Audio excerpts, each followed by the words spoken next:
बात आपको जानना पड़ेगा। हमारे साथी ने कहा कि बहुत महिलाओं के ऊपर जबरदस्त अत्याचार कर रहे हैं। आपके मन में सवाल उठेगा, हम जो बात बनाना चाहते हैं इस संविधान को खत्म करके मनुस्मृति लाना चाहते हैं, और जब बाबा साहब का संस्करण पढ़ते हैं तो क्या स्थिति थी, दैनिक थी, वो उसी चुप को लाना चाहते हैं। ये फिर से पीछे लौटना चाहते हैं, और इनकी लड़ाई मजदूर वर्ग से है।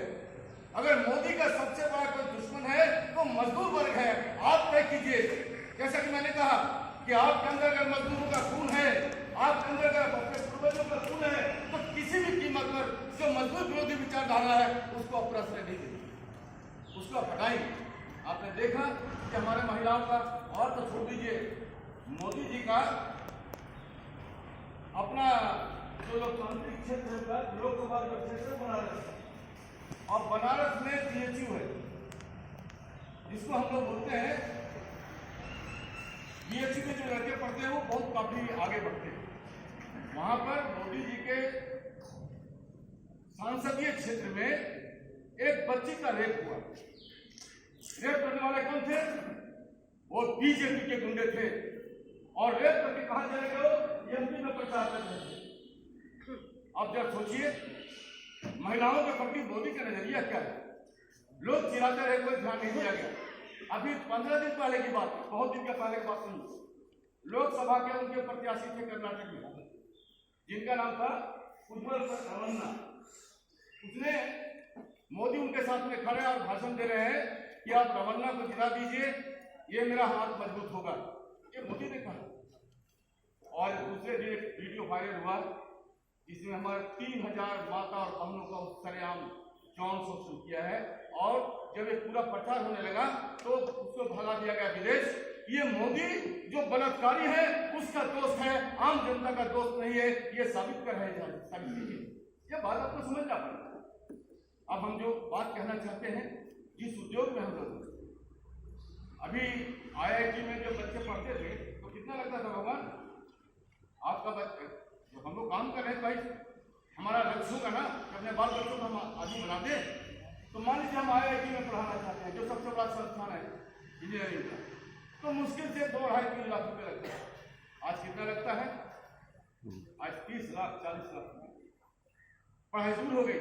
आपके बच्चे नहीं पढ़ेंगे, वो जय श्री राम बोलवाएगा, आपके बच्चे को दंगाई बना देगा और अपने बच्चे को अमेरिका में पढ़ाएगा। क्या आप यही व्यवस्था चाहते हैं? ये आपको विचार करना है। मैं बार बार कह रहा हूं कि वोट आपका है, कोयला उद्योग को बचाना है। अगर कोयला उद्योग को बचाना है तो आपको मोदी को धक्का देना पड़ेगा। और इनकी बात खाली इनकी नहीं है, मैं मोदी की बात नहीं कर रहा हूं। जब अटल बिहारी वाजपेयी थे तो हमारे पुराने साथियों को याद होगा, पार्लियामेंट में बिल लाया कि कोयला उद्योग को निजीकरण कर देना।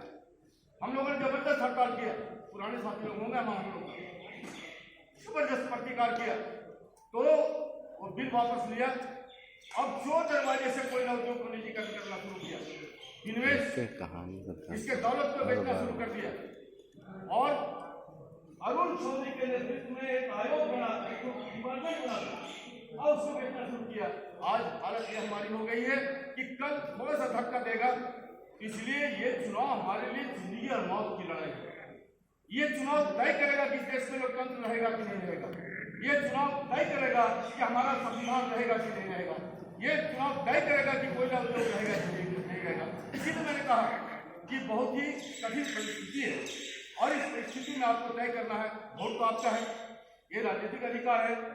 मैंने कुछ बिंदुओं के तरफ आपका ध्यान आकृष्ट किया है कि चाहे आप महंगाई की बात करें, महिलाओं की इज्जत की बात करें, आप चाहे कोयला उद्योग को निजीकरण से बचाने की बात करें, इन सारे चीजों पर आपकी इज्जत की बात करें, इन सारे चीजों का एक अवसर मिला है आपको।